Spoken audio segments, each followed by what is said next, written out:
It's so rare to be able to stake an entire gold camp like this. And I believe it will be a gold camp on the level of Val-d'Or, Quebec, or Red Lake, Ontario, or Kalgoorlie, Western Australia, for that matter. Welcome to Proven and Probable, where we deliver mining insights and bullion sales in the form of physical delivery, offshore depositories, and private blockchain distributed ledger technology. Welcome to Proven and Probable. I'm your host, Maurice Jackson. Today, we will focus on a premier project generator that is conducting quite an intriguing exploration program in the prolific Tintina gold province of Alaska. Joining us for a conversation is Gregory Beischer, the CEO of Millrock Resources. Mr. Beischer, welcome to the show, sir. Thank you, Maurice. Good to talk with you again. Always a pleasure, sir. Gregory, for someone new to Millrock Resources, please introduce the opportunity the company presents to the market. Sure. We're a project generator company. We're early stage exploration geologists. Alaska's home base for us, and this is the main area of exploration focus for us. So we come up with new exploration ideas, concepts, we acquire mineral rights, and then we show the geologic potential to partners, mining companies or junior explorers that are interested in investing in our properties to earn an interest. So we stick with this model. It allows us to explore on multiple projects at one time, thereby increasing the chance of mineral deposit discovery and the concurrent share price increase that comes along on those occasions when early stage geologists make gold or other metallic mineral discovery. Mr. Beischer, one of the tenets of Millrock Resources is increasing shareholder value through the discovery of world-class deposits. Millrock's property bank has generative projects throughout North America. Take us to Alaska to the 64 North project, which is a joint venture with Resolution Minerals of Australia, and introduce the value proposition before us. Yes, so Resolution Minerals is earning into our 64 North project in Alaska.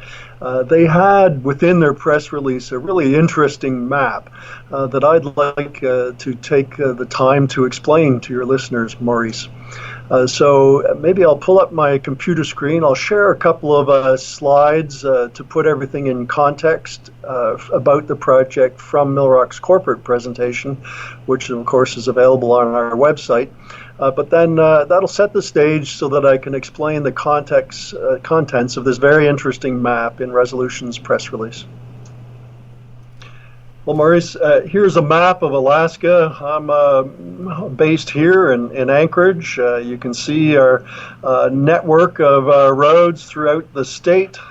This is a pretty big place, you know. Alaska's on the same par with the provinces of Ontario and Quebec. So it's a pretty big chunk of real estate. But the project I want to tell you about in particular is 64 North, located here just to the southeast of Fairbanks. It's a couple hours drive from Fairbanks. And I don't know if you've been to our second most populous city, but it's a nice flight from Chicago or Seattle multiple times per day at our international airport there.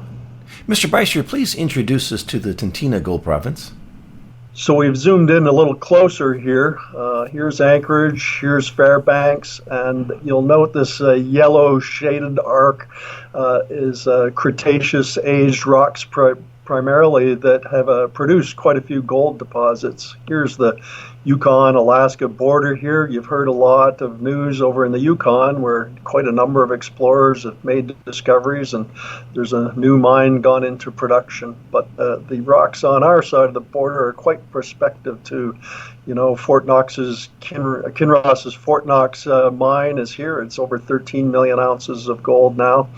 And Pogo, now 10 million ounces and growing every day. And it's located in the Goodpaster mining district, which is the area of the 64 North project that I want to tell you about now.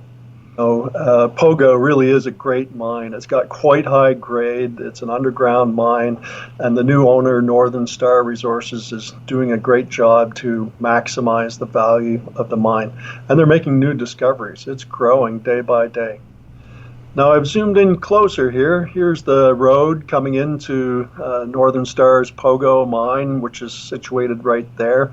Their claims are shown in the green color, and the huge claim block that Millrock staked at this time last year is shown in blue, along with the stars indicating spots where we know there's signs of gold mineralization in the ground.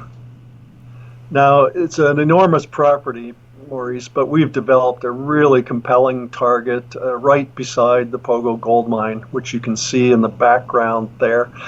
This is the mine and mill complex here. This is the tailings facility and a laydown area, an airstrip here. This is the Goodpaster River flowing by the mine. And we're standing in our ground looking east back towards the mine, and the mutual claim boundary between Millrock's claims and Northern Star's Pogo mine is just in the close foreground here. And there really is something about this old adage, about finding a mine near another mine. It is a good place to work. We know the rocks are permissive to produce large gold deposits here. We know that the infrastructure is being developed. There's a road nearby. There's power nearby. And it's permittable. The Pogo mine took several years of permitting, but clearly we can permit a mine here. So it's a great spot to look. And we're really excited now because the first drill program is imminent. And that's what Resolution's press release was all about. Mr. Beischer, in the background, we see the Pogo mine, and you referenced that there's some additional discoveries made by Northern Star Resources. Can we see that on the map here? Well, just barely, Maurice, and if you can see my pointer, it's right here on the edge of the picture, down on the floor of the valley of the Goodpaster River. And, it strikes right towards us, and we have every geologic, geochemical, and geophysical reason to believe that new discovery extends right beneath our feet, where our senior project geologist, Chris Van Treek, is standing here. Now, Maurice, I've zoomed in further here. Here's the road coming into the mine across Millrock's claim blocks, which are shown in blue, up the Goodpaster River Valley to the mine. And there's the entrance to the mine. The mill facilities that I pointed out would be right here. The tailings facility is up here in the valley. And the new deposit discovery, the Goodpaster deposit, which Northern Stars had announced, sits right in here in the valley floor. And that picture I showed you was taken roughly from around here, looking east back across the mine, a distance of about 2.5 kilometers. Now, right in here, within these shapes, Maurice, is 10 million ounces of gold. That's the flat-lying quartz veins projected back up to surface that are presently being mined and developed by Northern Star. Now, they haven't told us how many ounces of gold are contained in this shape, but from an announcement they made last December, it appears that there's a great number of very strong drill intersections, particularly this one. Look at this, 4 meters of 67.5 grams per ton gold. That's more than 2 ounces of gold in every ton of rock indicated by that drill hole. And you can see there's some quite high-grade results that have been published by Northern Star. So you can just imagine what Millrock's share price could do if we were to pull an intersection like this one out of the ground in our upcoming drill program. Now, all these places I've circled in red here, Maurice, are holes that have been drilled by Northern Star over the course of the summer and fall of 2019. We have no indication of the results of those holes yet, but you can see that they're drilling quite close to our mutual claim boundary and getting ever closer. And as I mentioned, in this Aurora target area, we have every reason to believe that this deposit, if extended along strike, exists in this area on our property. And if you followed it down dip, remember these are stacked, shallow dipping quartz veins, then it should appear out here underneath the surface on our claim block. Right now, Maurice, you're looking at the same map area, but a different base underneath. And, non-geologists or geophysicists at first don't understand what they're looking at. But I'd like to take a minute to explain this. So the base map is created by an airborne magnetometer. So a helicopter has dragged a magnetometer back and forth all over this ground to detect the natural magnetic susceptibility of the rocks that are hidden beneath the soil in this area. So the red shades are rocks that are strongly magnetic, have a higher natural magnetic susceptibility, grading down to the bluish shades, which are rocks with very low magnetic susceptibility. This can be rocks that are just naturally low in magnetism, but it can also indicate that gold mineralizing fluids have passed through formerly magnetic rocks, destroying the mineral magnetite and rendering the rocks as low magnetism as shown in blue. And you'll note over here that there's a magnetic high there and there. These are diorites, late magmatic intrusions. But you'll also notice that the gold deposits, which are these now white outlined shapes, occur right in the bluish areas where magnetite has been destroyed. And you'll note then that these gold deposits being mined are on the flanks of these magnetic highs. You'll also notice that this new discovery made by Northern Star is right on a very pronounced magnetic low beside this magnetic high, which is a diorite. And so that makes all this blue magnetic low area adjacent to this diorite very good hunting grounds for gold deposits. And this is where we're going to focus our drilling efforts in the coming month. What an exciting time for Millrock shareholders.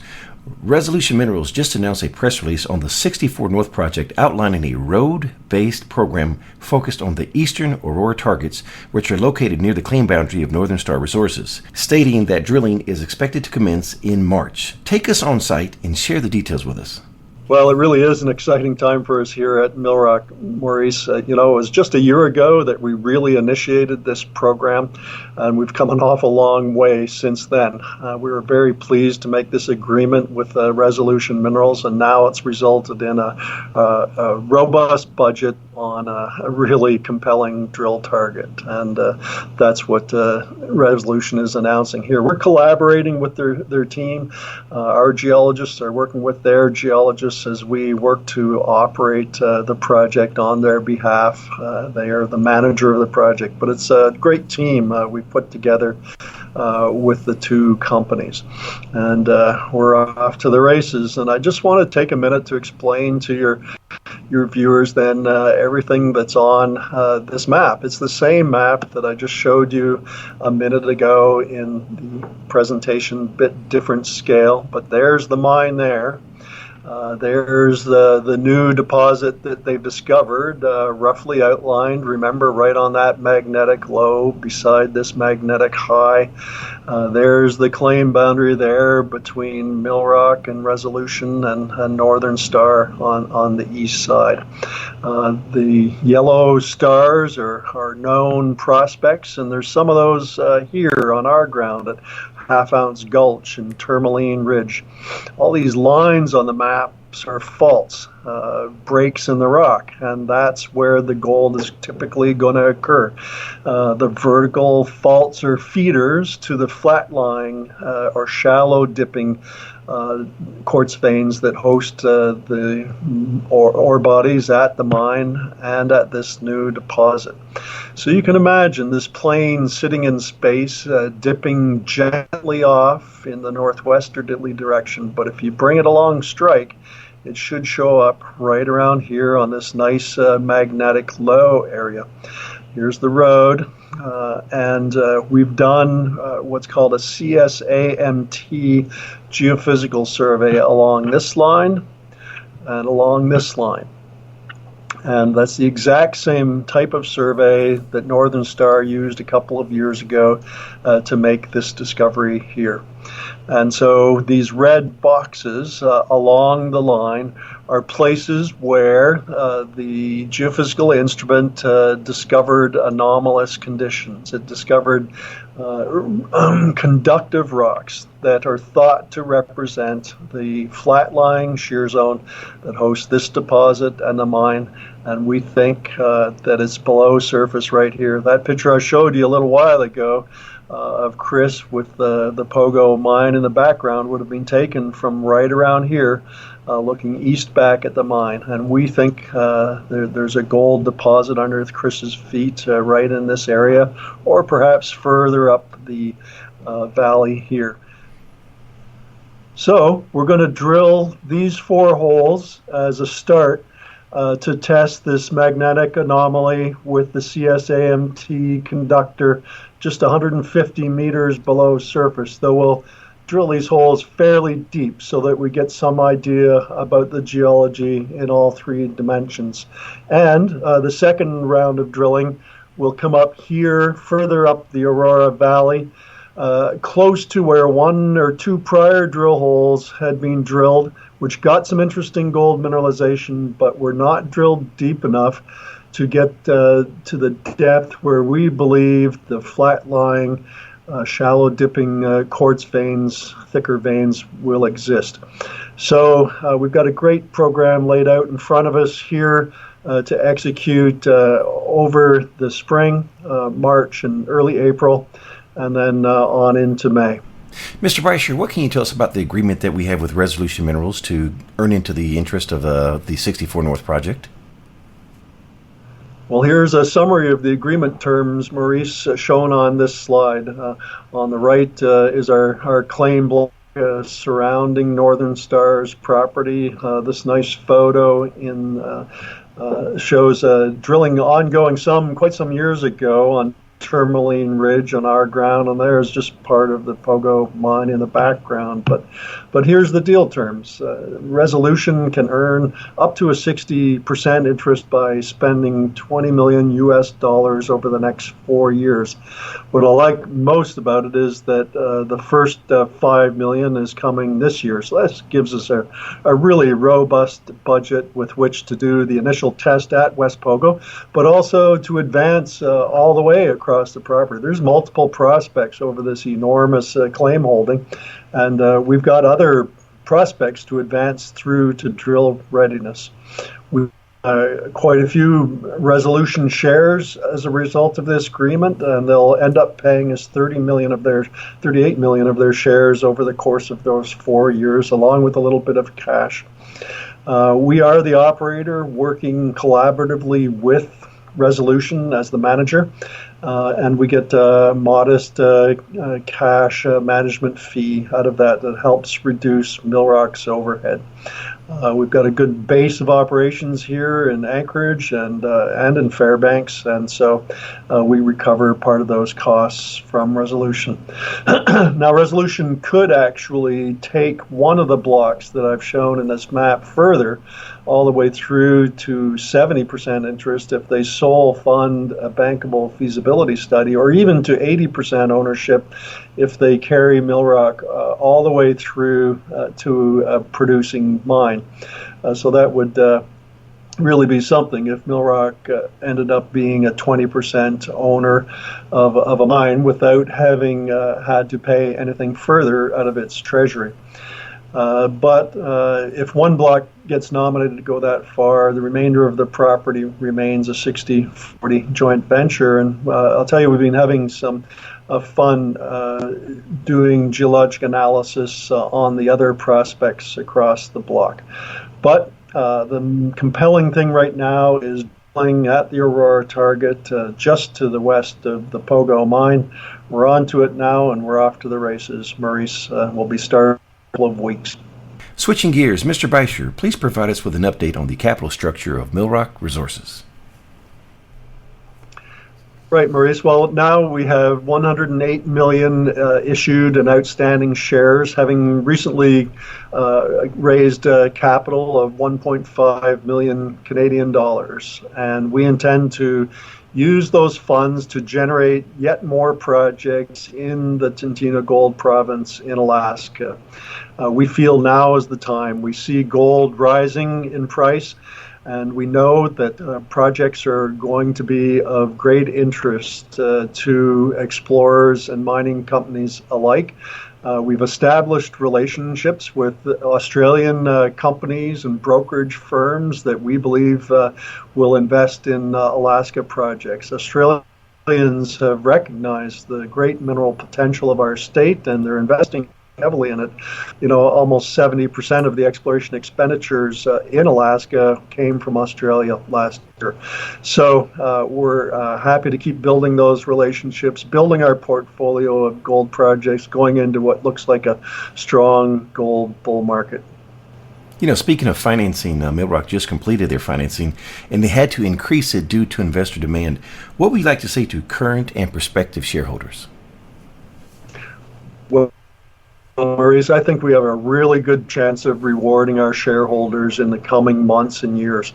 And I'm glad they've invested. I'm glad they've stuck through us with what's been 7 really tough years.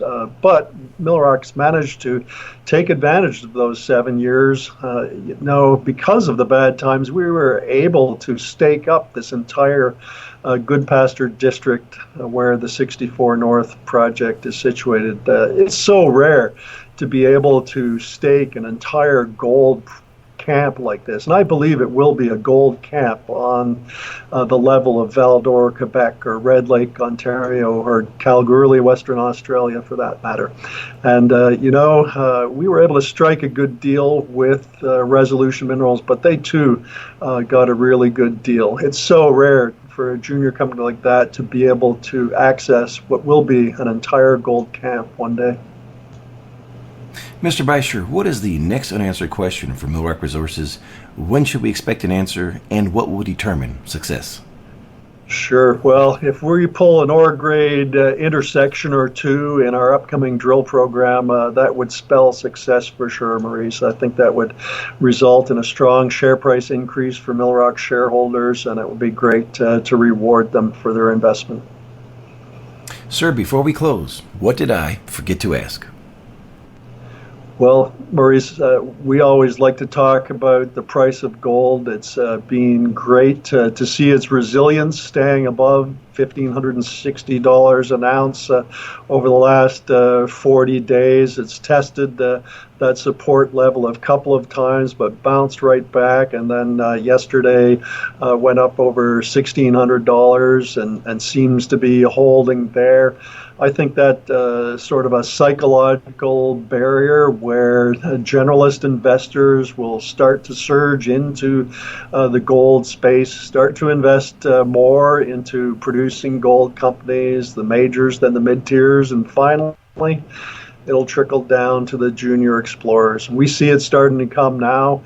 We've seen an uptick, just a clear change in the mood and the tone amongst brokers, fund managers, investors interested in what's going on and looking for opportunities. I think we're at the early stages now of a good, strong gold bull market. I don't know if you would agree with me, but that's the way I see it. I certainly feel the same way, sir. Mr. Beischer, for someone listening that wants to get more information on Millrock Resources, please share the contact details. Yep, you can always Google Millrock Resources and find us, and you'll get contact information for Melanie Henderson, Investor Relations. She'll be glad to speak to potential investors and pass them on to me. Millrock Resources trades on the TSXV symbol MRO and on the OTCQB symbol MLRKF. Millrock Resources is a sponsor of Proven and Probable, and we are proud shareholders for the virtues conveyed in today's message. And as a reminder, I'm a licensed representative for Miles Franklin Precious Metals Investments, where we provide a number of options to expand your precious metals portfolio, from physical delivery, offshore depositories, precious metal IRAs, and private blockchain distributed ledger technology. Call me directly at 855-505-1900. That number again is 855-505-1900, or you may email Maurice at milesfranklin.com. Finally, please subscribe to provenandprobable.com, where we provide mining insights and bullion sales. Subscription is free. Gregory Beischer of Millrock Resources. Thank you for joining us today on Proven and Probable. The information presented on Proven and Probable is provided for educational and informational purposes only, without any express or implied warranty of any kind, including warranties of accuracy, completeness, or fitness for any particular purpose. The information is not intended to be and does not constitute financial, investment, or trading advice, or any other advice. You should not make any financial, investment, or trading decision based on any of the information presented without first undertaking independent due diligence and consultation with a professional broker or competent financial advisor.